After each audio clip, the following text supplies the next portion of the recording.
당신을 배신한 그 사람, 지금 잘 살고 있습니까?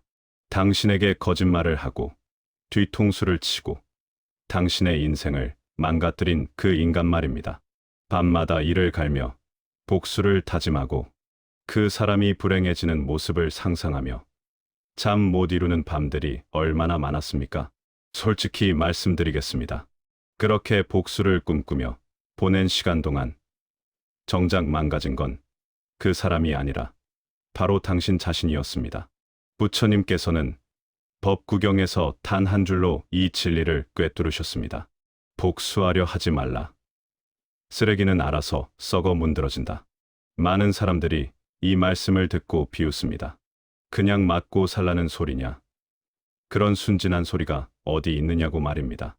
세상에는 인과응보라는 절대 법칙이 존재하고 악한 자는 반드시 그 대가를 치르게 되어 있습니다. 문제는 당신이 복수하겠다고 나서는 순간 오히려 당신 자신이 그 악의 덫에 걸려버린다는 사실입니다. 오늘 부처님께서 법구경에 남기신 이 강렬한 가르침을 파헤쳐 보겠습니다. 왜 복수는 독약을 마시고 상대가 죽기를 바라는 어리석은 짓인지, 악인은 정말로 스스로의 업보에 무너지는지, 이 이야기가 도움이 되신다면 구독과 좋아요로 함께 해주세요. 여러분의 지혜로운 노후를 응원합니다. 부처님께서 법구경에서 강조하신 가르침 중 하나가 바로 이것입니다. 원한을 원한으로 갚으면 그 원한은 영원히 사라지지 않는다는 진리였습니다. 이 말씀을 처음 들었을 때 대부분의 사람들은 고개를 갸우뚱합니다. 당한 만큼 되갚아줘야 속이 시원하지. 그냥 참고 살면 바보 아니냐고 반문하는 겁니다. 하지만 부처님은 이미 인간의 이런 심리를 꿰뚫고 계셨습니다. 복수라는 감정이 얼마나 무서운 독인지, 그 독이 결국 누구를 죽이는지 정확히 아셨던 겁니다. 실제로 복수를 다짐하는 순간부터 사람의 몸과 마음은 서서히 무너지기 시작합니다. 밤에 잠을 이루지 못하고 온통 머릿속이 그 사람 생각뿐입니다. 아침에 눈을 뜨면 제일 먼저 그 사람이 떠오르고 밤에 잠들기 전까지도 그 사람을 저주합니다. 이게 하루 이틀이 아니라 몇 달, 몇 년씩 계속되면 어떻게 될까요? 당신의 인생은 온통 그 미운 사람에게 지배당하게 됩니다.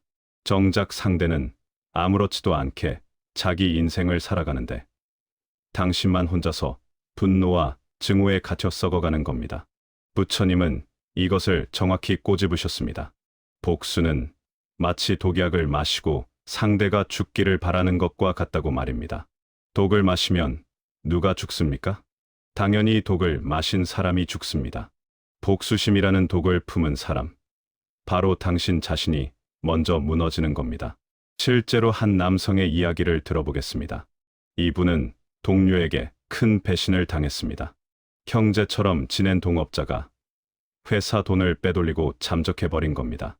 그것도 모자라 거래처에 온갖 거짓말을 퍼뜨려 이분의 명예까지 짓밟았습니다. 당연히 이분은 미칠 것 같았습니다. 밤낮으로 그 배신자를 찾아다니며 반드시 복수하겠다고 다짐했습니다. 경찰에 고소도 하고 행방을 추적했습니다. 사업은 뒷전이고 오직 복수만 생각했습니다. 잠도 제대로 못 자고 가족들과도 서서히 멀어져 갔고 회사는 당연히 기울기 시작했습니다. 거래처는 하나둘 떠나갔고 그렇게 2년이 지났을 때 이분은 거울을 보고 깜짝 놀랐습니다. 거울 속 자신의 모습은 핏기 하나 없이 창백하고 눈빛은 죽은 사람처럼 텅 빈 자신의 모습이 있었습니다. 그 순간 깨달았습니다. 복수하겠다고 보내는 동안 정작 망가진 건 그 배신자가 아니라 바로 자기 자신이었다는 사실을 말입니다. 배신자는 어디선가 새 인생을 살고 있는데 자기만 지옥 같은 나날을 보낸 겁니다.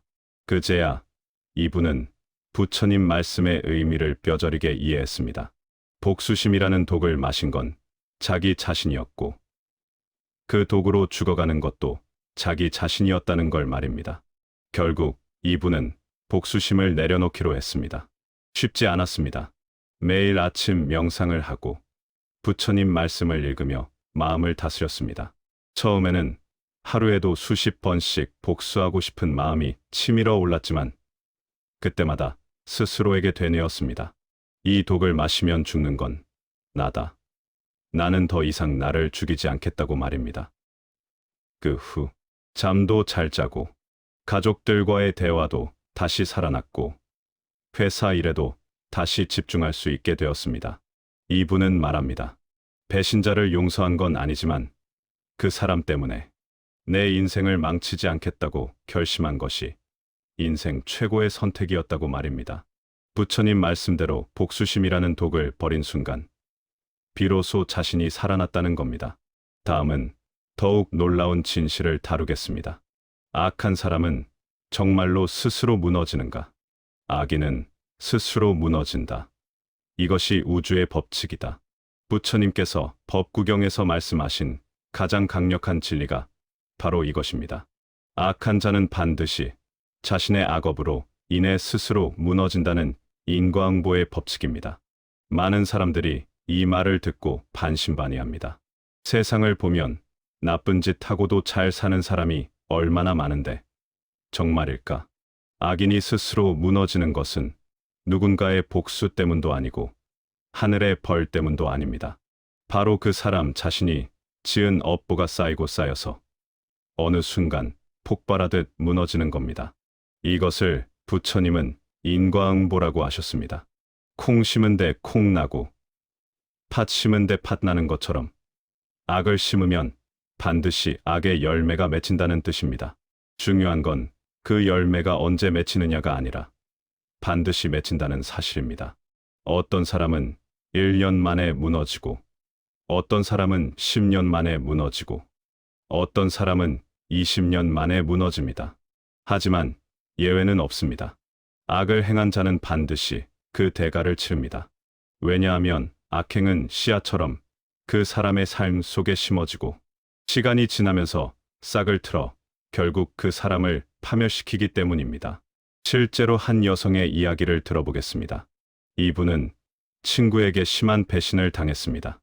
20년 넘게 가깝게 지낸 친구가 이분의 남편과 불륜 관계를 맺은 겁니다. 더 충격적인 건 그 친구가 이분 앞에서는 위로하는 척하면서 뒤에서는 남편을 유혹했다는 사실이었습니다. 결국 남편은 그 친구와 함께 집을 나갔고 이분은 혼자 남겨졌습니다. 밤마다 그 친구와 남편을 저주했고 둘 다 불행하게 만들어야겠다고 다짐했습니다. 하지만 막상 복수를 실행에 옮기려니 힘도 없고 방법도 없었습니다. 그저 이를 갈며 분노하는 것 외에는 할 수 있는 게 아무것도 없었습니다. 그렇게 3년이 흘렀습니다. 이분은 분노와 증오 속에서 살았지만 정작 두 사람은 멀쩡히 잘 살아가는 것처럼 보였습니다. 그런데 4년째 되던 해 놀라운 소식이 들려왔습니다. 그 친구가 남편에게 버림받았다는 소식이었습니다. 남편이 또 다른 여자를 만나 그 친구를 차버린 겁니다. 그 친구는 남의 남편을 빼앗았던 것처럼 자기 남편도 다른 여자에게 빼앗긴 겁니다. 이분은 처음에는 통쾌하다고 생각했습니다.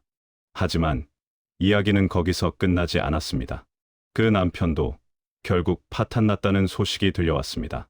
세 번째 여자와도 결별하고 사업도 망해서 빚더미에 앉았다는 겁니다.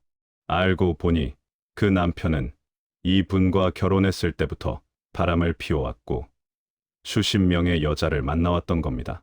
그런 남자가 50대 중반이 되자 더 이상 여자들이 상대해주지 않았고 사업도 인간관계도 모두 무너진 겁니다.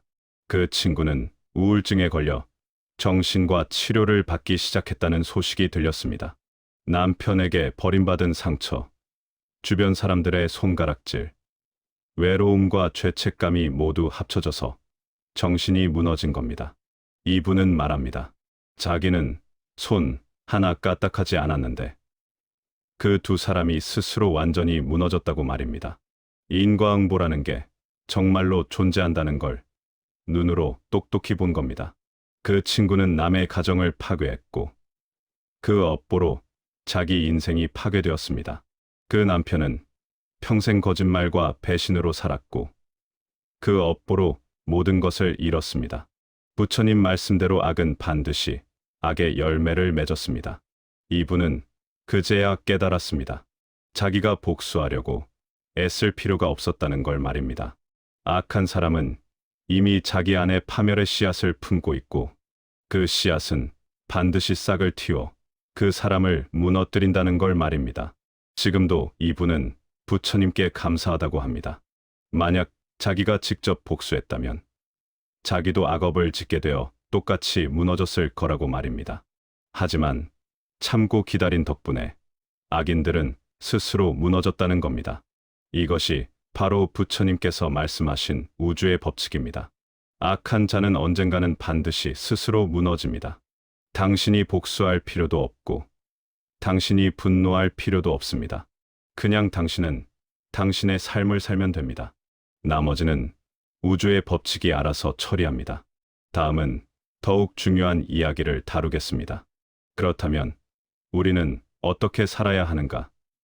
부처님께서 제시하신 구체적인 실천 방법을 알아보겠습니다. 복수 대신 자비를, 분노 대신 평정심을 선택하라. 부처님께서 법구경에서 강조하신 또 하나의 핵심 가르침이 있습니다.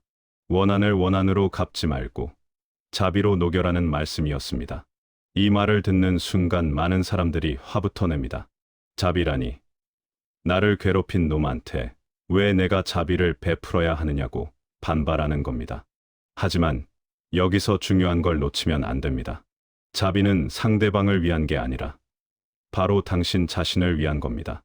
복수심과 분노를 품고 사는 건 마치 뜨거운 석탄을 손에 쥐고 있는 것과 같습니다. 그 석탄을 상대에게 던지려고 하지만 정작 화상을 입는 건 석탄을 쥐고 있는 당신 손입니다. 자비를 베푼다는 건 그 뜨거운 석탄을 내려놓는 겁니다.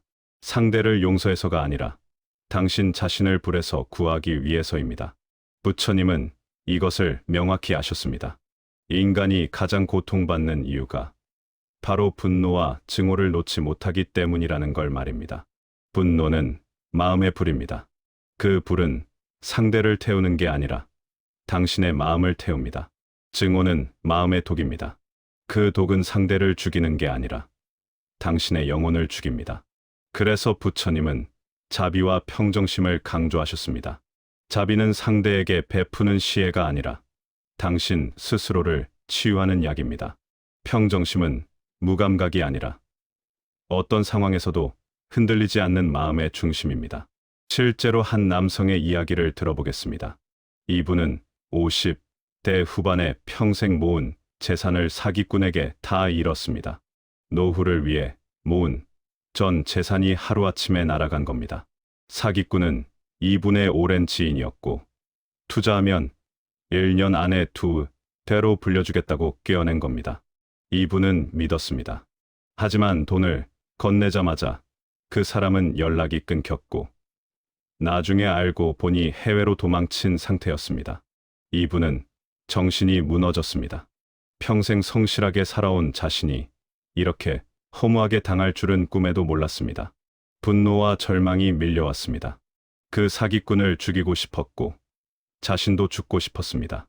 밤마다 술을 마시며 욕을 퍼붓고 집안 물건을 부수고 가족들에게 화풀이를 했습니다. 그렇게 6개월을 보냈습니다. 6개월 동안 이분은 사람이 아니었습니다. 분노에 미쳐서 정상적인 생활이 불가능했습니다. 그러던 어느 날 우연히 절에 갔다가 스님의 법문을 듣게 되었습니다. 스님은 법구경의 한 구절을 읽어주셨습니다. 분노를 분노로 갚으면 분노는 영원히 사라지지 않는다. 오직 자비만이 분노를 녹일 수 있다는 말씀이었습니다. 처음에는 화가 났습니다. 내가 왜 자비를 베풀어야 하느냐. 말도 안 되는 소리라고 생각했습니다. 하지만 스님은 조용히 말씀하셨습니다. 자비는 그 사기꾼을 위한 게 아니라 바로 당신을 위한 것이라고 말입니다. 지금 당신은 돈을 2번 잃고 있다고 하셨습니다. 한 번은 사기꾼에게 돈을 빼앗겼고, 두 번째는 분노 때문에 당신의 남은 인생까지 빼앗기고 있다고 말씀하셨습니다. 그 말이 가슴에 와닿았습니다. 맞습니다. 돈은 이미 잃었습니다.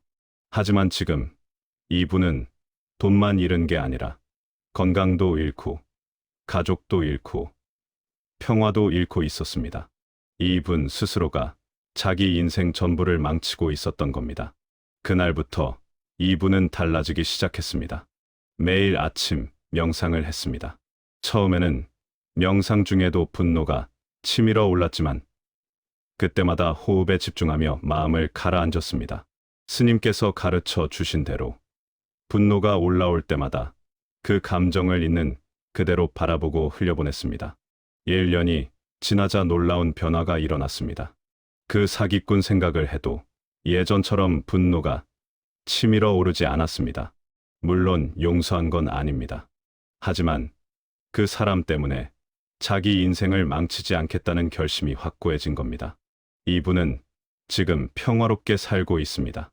재산은 다 잃었지만 마음의 평화를 되찾았습니다. 가족들과의 관계도 회복되었고 매일 감사하며 살고 있습니다. 이분은 말합니다. 돈을 잃은 건 억울하지만 그 일을 통해 부처님 가르침을 만난 건 오히려 축복이었다고 말입니다. 만약 계속 분노에 빠져 살았다면 진짜로 모든 걸 잃었을 거라고 합니다. 하지만 자비와 평정심을 선택한 덕분에 비록 가난하지만 행복한 노년을 보내고 있다는 겁니다. 부처님 말씀은 거짓이 없었습니다. 복수 대신 자비를 선택하는 순간 당신은 자유로워집니다. 분노 대신 평정심을 선택하는 순간 당신은 평화로워집니다. 이것은 상대를 위한 게 아닙니다. 오직 당신 자신을 위한 선택입니다. 다음은 마지막으로 가장 중요한 질문을 다루겠습니다. 부처님께서 법구경에서 마지막으로 강조하신 가르침이 있습니다. 선업을 쌓고 바르게 살고 자신의 길을 가라는 말씀이었습니다. 많은 사람들이 복수에 집착하는 이유가 뭘까요? 상대가 잘 되는 걸 보기 싫어서입니다. 상대가 행복하게 사는 게 배 아파서입니다. 하지만 생각해 보십시오. 상대가 어떻게 사는지, 상대가 행복한지 불행한지, 그게 정말 중요합니까? 진짜 중요한 건 당신이 어떻게 사느냐입니다. 당신이 행복한지, 당신이 평화로운지, 당신이 의미 있는 삶을 사는지가 중요한 겁니다. 부처님은 이것을 정확히 꿰뚫으셨습니다. 상대에게 집착하는 순간 당신은 이미 진 겁니다. 상대를 의식하며 사는 순간 당신의 인생은 상대에게 지배당하는 겁니다. 진정한 승리는 상대를 무너뜨리는 게 아니라 당신이 당신의 인생을 사는 겁니다. 당신이 행복하고 당신이 성공하고 그것이 최고의 복수입니다. 실제로 한 여성의 이야기를 들어보겠습니다. 이분은 40대 초반의 남편에게 이혼을 당했습니다. 남편이 다른 여자를 만나 집을 나간 겁니다. 그것도 이분이 암 수술을 받고 회복 중일 때였습니다. 가장 힘들 때 남편에게 버림받은 이분은 절망했습니다. 암과 싸우는 것도 힘든데 남편의 배신까지 겹쳐서 살고 싶은 마음이 사라졌습니다. 처음 1년은 복수만 생각했습니다. 남편과 그 여자를 불행하게 만들고 싶었고 둘 다 망하는 모습을 보고 싶었습니다. 하지만 암 투병 중이던 이분에게는 복수할 힘도 없었습니다. 그냥 병상에 누워서 이를 갈며 하루하루를 보냈습니다. 그러던 어느 날 병원 원목실에서 만난 스님이 법구경 이야기를 해주셨습니다. 스님은 말씀하셨습니다. 지금 당신은 암과 싸우는 게 아니라 분노와 싸우고 있다고. 분노가 암보다 더 무섭다고 하셨습니다. 그 말이 충격이었습니다. 맞았습니다. 이분은 암 치료보다 복수 생각에 더 많은 에너지를 쏟고 있었습니다. 스님은 조용히 물으셨습니다. 당신에게 남은 시간이 얼마인지 아무도 모른다. 그런데 그 귀한 시간을 남편 생각하며 보낼 건가? 아니면 당신 자신을 위해 쓸 건가 하고 말입니다. 그날 밤 이분은 밤새 생각했습니다. 그리고 결심했습니다. 남편은 이미 떠났다. 그 사람이 어떻게 사는지는 이제 내 인생과 상관없다. 나는 나를 위해 살겠다고 다짐한 겁니다. 다음 날부터 달라졌습니다. 암 치료에 집중하기 시작했고, 건강을 회복하는데 모든 에너지를 쏟았습니다. 매일 아침 산책을 하고, 건강식을 먹고, 명상을 하고, 긍정적인 생각을 하려고 노력했습니다. 6개월이 지나자 몸이 좋아지기 시작했습니다. 1년이 지나자 완치 판정을 받았습니다. 의사도 놀랄 정도로 빠른 회복이었습니다. 이분은 거기서 멈추지 않았습니다. 암을 이겨낸 경험을 살려서 암 환자들을 돕는 봉사활동을 시작했습니다. 병원을 찾아다니며 암 환자들을 위로하고 희망을 주는 강연을 했습니다. 5년이 지난 지금, 이분은 암 환자 희망 나눔 단체를 운영하고 있습니다. 수백 명의 암 환자들이 이분의 도움을 받았고, 많은 사람들이 이분을 존경합니다. 이분은 말합니다. 남편에게 버림받은 게 인생 최악의 사건이었지만, 지금 생각하면 오히려 축복이었다고 말입니다. 만약 그 일이 없었다면, 자기 인생의 진짜 의미를 찾지 못했을 거라고 합니다. 남편은 지금 어떻게 사는지 모릅니다. 알고 싶지도 않습니다. 그 사람이 잘 살든 못 살든 이제 자기 인생과는 아무 상관이 없다는 겁니다. 중요한 건 자기가 의미 있는 삶을 살고 있다는 사실이고, 많은 사람들에게 도움이 되고 있다는 사실입니다. 이것이 바로 부처님께서 말씀하신 최고의 삶입니다. 복수에 인생을 낭비하지 않고 선업을 쌓으며 자기 길을 가는 겁니다. 당신이 당신의 인생을 살 때 그것이 최고의 복수입니다. 상대가 어떻게 사는지는 중요하지 않습니다. 당신이 어떻게 사는지가 중요합니다. 부처님은 이미 2500년 전에 이 진리를 알려주셨습니다. 악한 자는 스스로 무너진다. 당신은 그저 당신의 길을 가라고 말입니다. 이제 마지막으로 오늘 이야기를 정리하겠습니다. 복수하지 말라. 쓰레기는 알아서 몰락한다. 많은 분들이 억울한 일을 당하고 배신을 경험하고 분노와 증오 속에서 살아가고 계십니다. 밤마다 복수를 꿈꾸고 상대가 망하는 모습을 상상하며 이를 갈고 계십니다. 하지만 부처님은 단호하게 말씀하셨습니다. 그건 독을 마시고 상대가 죽기를 바라는 것과 같다고 하셨습니다. 복수심은 상대를 죽이는 게 아니라 당신을 죽입니다. 분노는 상대를 태우는 게 아니라 당신의 마음을 태웁니다. 증오는 상대를 망치는 게 아니라 당신의 인생을 망칩니다. 부처님은 명확한 답을 주셨습니다. 첫째, 복수심을 내려놓으십시오. 복수는 당신을 자유롭게 하지 못합니다. 오히려 당신을 분노의 감옥에 가둡니다. 매일 아침 눈을 뜨면 스스로에게 말하십시오. 오늘 하루는 그 사람 생각하지 않고 살겠다고. 오늘 하루는 나를 위해 살겠다고 다짐하십시오. 둘째, 악인은 스스로 무너진다는 진리를 믿으십시오. 이것은 위로의 말이 아니라 우주의 법칙입니다. 콩 심은 데 콩 나고 팥 심은 데 팥 나듯이 악을 심으면 반드시 악의 열매가 맺힙니다. 당장은 악인이 잘 사는 것처럼 보일 수 있습니다. 하지만 시간이 지나면 반드시 그 대가를 치르게 됩니다. 당신이 복수할 필요가 없습니다. 우주의 법칙이 알아서 처리합니다. 셋째, 복수 대신 자비를, 분노 대신 평정심을 선택하십시오. 자비는 상대를 위한 게 아니라 당신을 위한 겁니다. 뜨거운 석탄을 손에 쥐고 있으면 화상을 입습니다. 그 석탄을 내려놓는 순간 당신은 자유로워집니다. 평정심은 무감각이 아니라 중심입니다. 어떤 상황에서도 흔들리지 않는 마음의 중심을 가지십시오. 명상을 하십시오. 호흡에 집중하십시오. 부처님 말씀을 읽으십시오. 넷째, 당신의 인생을 사십시오. 이것이 가장 중요합니다. 상대가 어떻게 사는지는 중요하지 않습니다. 당신이 어떻게 사는지가 중요합니다. 당신이 행복할 때 그것이 최고의 복수입니다.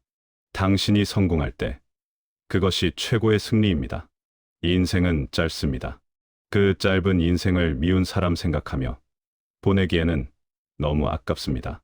당신을 배신한 사람, 당신에게 상처 준 사람, 그 사람들은 이미 당신 인생에서 퇴장했습니다. 그런데 왜 아직도 그 사람들에게 당신의 소중한 시간과 에너지를 낭비하고 계십니까? 당신 자신을 위해서 놓아주십시오. 복수하지 말라. 쓰레기는 알아서 몰락한다. 이 말씀을 가슴에 새기십시오.